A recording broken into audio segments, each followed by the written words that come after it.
De 2 años de mandato del ministro presidente Arturo Saldívar. El asunto está en manos ahora de la Suprema Corte de Justicia. Por ello, nos enlazamos con la diputada Marta Tagle, de Movimiento Ciudadano y integrante de la Comisión de Puntos Constitucionales de la Cámara de Diputados. Diputada, ¿cómo estás? Un gusto saludarte.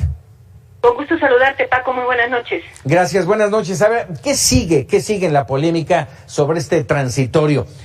Porque estamos hablando que no es el tema de la reforma al Poder Judicial, sino tan solo el tema del transitorio. Y pues básicamente en la discusión sobre el transitorio, aunque podamos tener otras observaciones en toda la reforma al Poder Judicial, es una reforma muy amplia y nos parece que sí tiene varios elementos que ponen en entredicho la independencia judicial, pero lo que hoy genera mayor alarma y consenso en esa alarma es el transitorio por el cual se busca ampliar el plazo del ministro o presidente al frente de la Corte y al frente del Consejo de la Judicatura.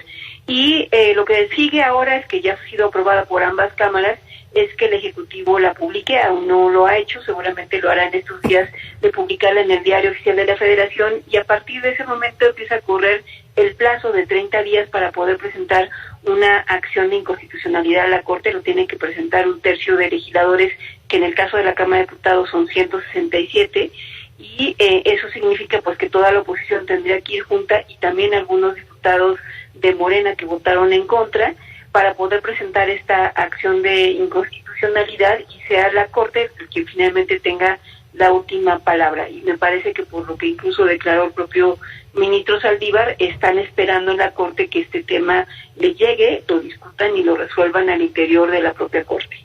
Bueno, así como nos dices, Marta, se va a presentar sin duda esta acción de inconstitucionalidad. Se tienen los 167 votos, al menos por el conteo dado, se tienen esos votos en contra. Déjame entenderlo, porque lo hemos comentado con algunos amigos de los medios, de las redes sociales que nos han escrito, y la pregunta es, ¿por qué se dice inconstitucional si hay, de acuerdo con el artículo 97 de la Constitución, habla de reelección, no habla de ampliación de mandato, que es lo que se está marcando en este transitorio?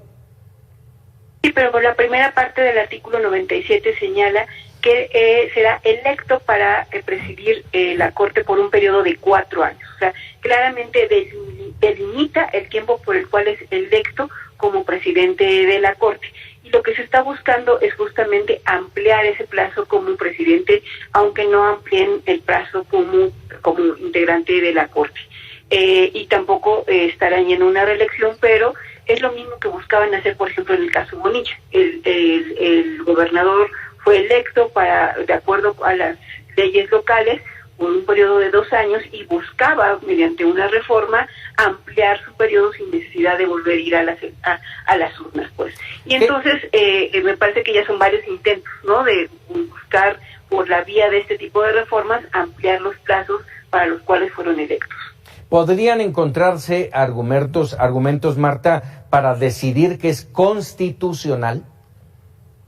Pues quizás argumentos no, pero me parece que sí está en riesgo el tema por la presión que está generando el presidente. La declaración de hoy en la mañana en la conferencia en su conferencia habitual con respecto a que los ministros deben avalar la reforma, y quienes no lo hagan es porque avalan la corrupción, genera preocupación, porque desafortunadamente una acción de inconstitucionalidad, para que sea aprobada, debe ser aprobada por 8 ministros de la Corte.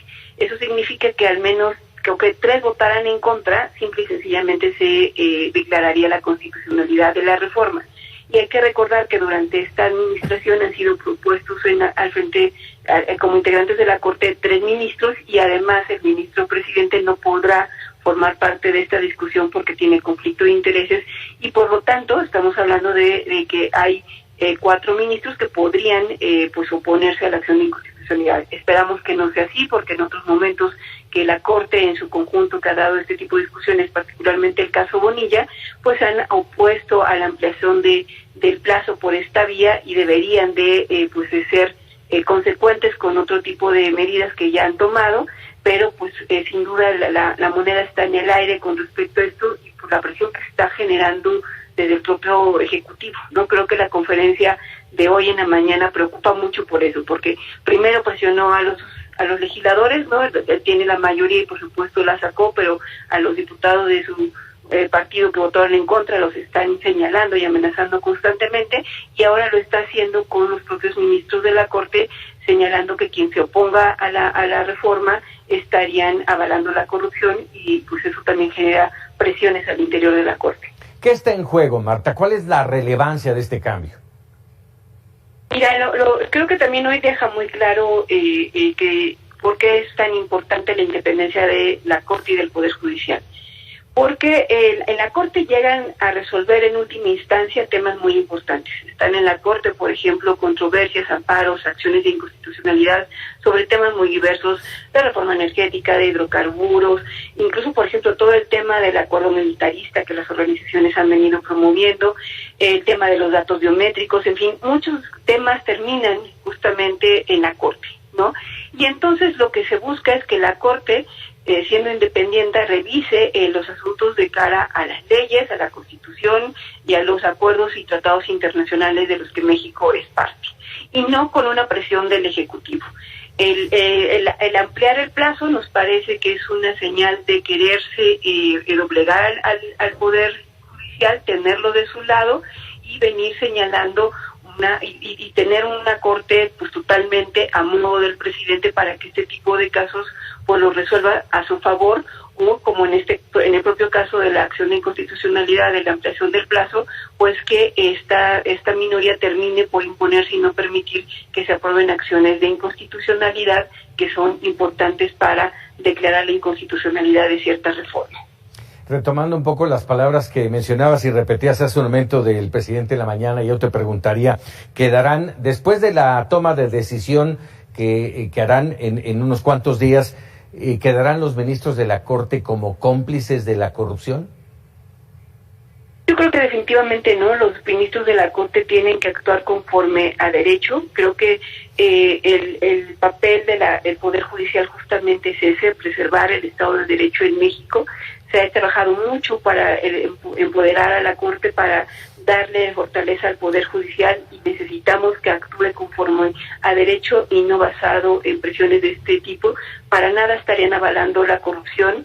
Nos parece que en la Corte se han dado señales durante mucho tiempo de actuar conforme a lo que dicen las leyes, la Constitución y los tratados internacionales, y así debe de seguirlo siendo, porque las instituciones, la democracia, el sistema que nos hemos dado, ha costado mucho trabajo para que, pues, por la necesidad de una persona, esto venga a cambiarse. Entonces nos parece importante que los ministros, también los otros 10 ministros, se sientan con la fortaleza de resolver conforme corresponde al derecho y no por presiones indebidas.